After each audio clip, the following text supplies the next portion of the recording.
보통 근데 안아서 재우잖아요. 안 자니까. 네. 괜찮나요? 안 괜찮죠. 근데 그게 방법을 몰라서 그렇게 하시는 거거든요. 그냥 당연히 아기가 울면 당연히 안아서 흔들어서 완전히 잠들 때까지 내가 안고 있어야겠다라고 당연히 그냥 그렇게 생각하시는 경우가 많은데, 사실 그렇게 하는 게 아니고. 네, 안녕하세요. 수유수면 전문가 윤보미입니다.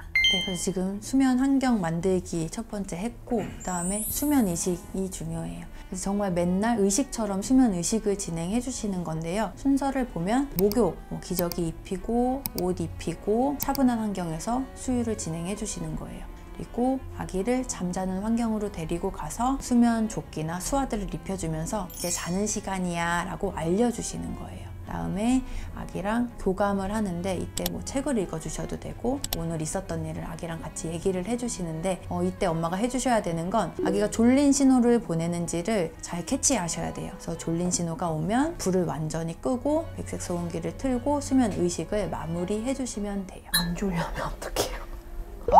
안 졸리면 어떡해?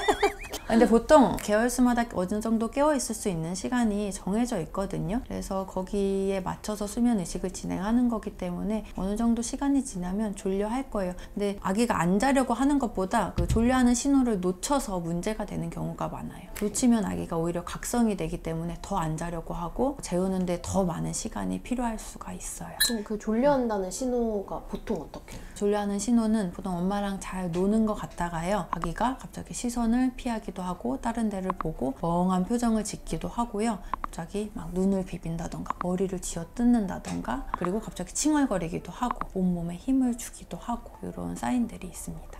그래서 수면 의식에서 중요한 건요, 이렇게 일관되게 진행을 해주셔야 되고 중간에 끊기면 안 돼요. 뭐 수면 의식 하다가 뭐 정리를 하고 온다거나 설거지를 하고 온다거나, 이게 아니라 처음부터 끝까지 한 번에 진행을 해주셔야 되고, 또 수면 의식이 너무 길어지는 것도 문제가 될 수 있거든요. 그래서 50분 이내로 끊어주시는 게 좋아요. 그래서 지금 말씀드린 건 밤 수면 의식이고, 낮 수면 의식은 더 간단해요. 아기가 졸려하면 방으로 데리고 가서 수면 조끼를 입히고 잘 자라고 얘기해주고 불을 꺼주시고 나오시고, 이렇게 해주시면 됩니다. 보통 근데 안아서 재우잖아요. 안 자니까.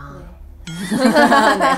괜찮나요? 안 괜찮죠. 근데 그게 방법을 몰라서 그렇게 하시는 거거든요. 그냥 당연히 아기가 울면 당연히 안아서 흔들어서 완전히 잠들 때까지 내가 안고 있어야겠다라고 당연히 그냥 그렇게 생각하시는 경우가 많은데, 사실 그렇게 하는 게 아니고, 아기가 졸려하면 안아서 달랠 수는 있어요. 근데 달래지면 아기 스스로 잘 수 있게 침대에 눕혀주시는 게 맞아요. 그래서 깬 상태로 누울 수 있도록 도와주셔야 돼요. 안아주지 않으면 또 눕혔을 때 울잖아요. 그럴 때는 조금 기다려 보시고요. 그래도 달래지지 않고 울음이 더 세지면 안아서 달래주실 수 있어요. 근데 또 중요한 거는 아기가 잠들 때까지 안고 있는 게 아니고, 진정이 되면 다시 잘 시간이라고 얘기를 해주고 그 다음에 눕히고, 이런 과정이 필요해요. 엄청 많이 반복되죠?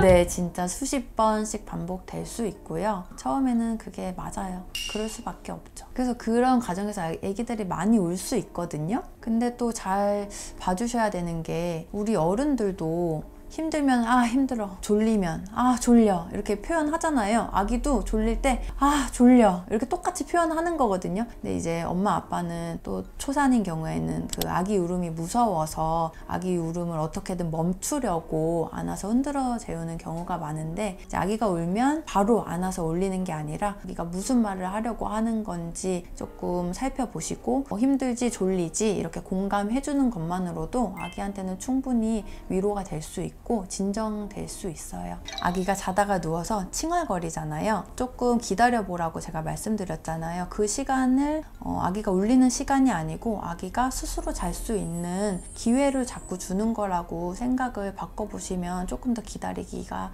쉬워지실 것 같아요. 1시간 내내 울어도 그냥 놔두라. 어떻게 생각하세요? 1시간씩 울리는 거요? 그래서 그럴 때는 그걸 보셔야 돼요. 그동안의 아기를 뭔가 의존해서 자게 만들었는지 아기가 자꾸 그 습관들을 찾게 되는 거거든요. 그래서 처음 그 시간이 길 수는 있는데 아기가 스스로 자는 연습이 조금씩 길어지고 연습이 되면 그런 시간들이 짧아지거든요. 네, 그래서 아기를 조금 믿고 기회를 자꾸 주는 연습을 하셔야 돼요. 아기가 너무 안 잔다 그러면 이게 졸린 신호가 맞았는지 그걸 또 다시 체크를 해보셔야 돼요. 그리고 또 아기가 배고프진 않는지, 뭐가 불편해서 우는 건지 이런 것들을 조금 다시 체크해 보시고, 너무 안 자면 조금 환기시키기 위해서 잠깐 다시 데리고 나갔다가 잠깐 다시 놀아주고 데려와서 재우는 방법도 있습니다. 그 다음에 수유와 수면을 분리해 주시는 게 굉장히 중요해요. 신생아 시기에는 아기들이 깨어있을 수 있는 시간이 적거든요. 그래서 먹다가 잠드는 일이 굉장히 흔하고 빠는 힘이 약하기 때문에 먹다가 지쳐서 잠드는 일도 흔해요. 부모님들이 이 시기에 먹고 자고 하는 패턴이 3개월, 6개월이 되도록 당연하다고 생각하게 되는 것 같아요.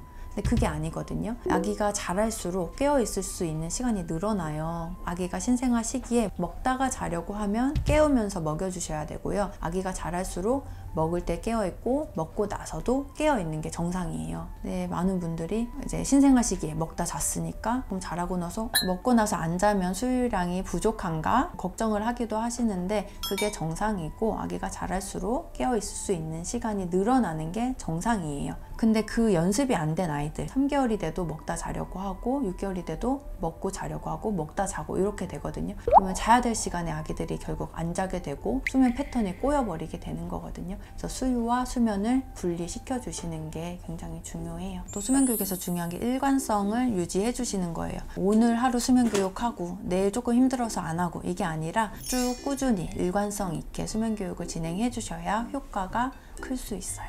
그 수면 교육 때문에 집 밖을 안 나가시는 분도 있던데, 그러니까 자는 시간에는 무조건 그때 있는다. 초반에 수면 교육을 시작했을 때에는 여행이나 이런 계획들은 조금 피해 주시는 게 당연히 도움이 되고요. 어느 정도 조금 밤잠도 길어지고 아기가 낮잠 패턴도 잡혔다 그러면은 이제 외출 안 하고 살 수는 없잖아요. 자연스럽게 외출해 주시면 됩니다.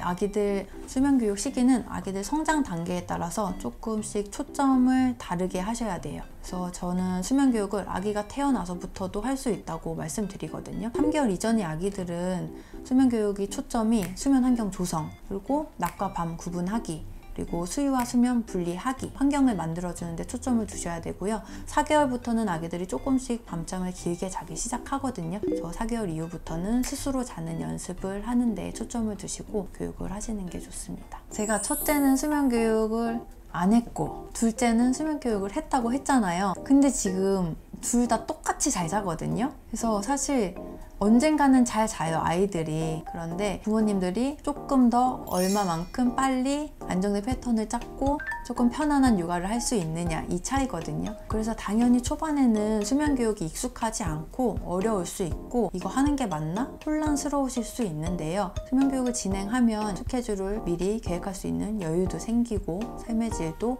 올라가니까요. 그래서 저는 수면 교육을 꼭 해보셨으면 좋겠어요.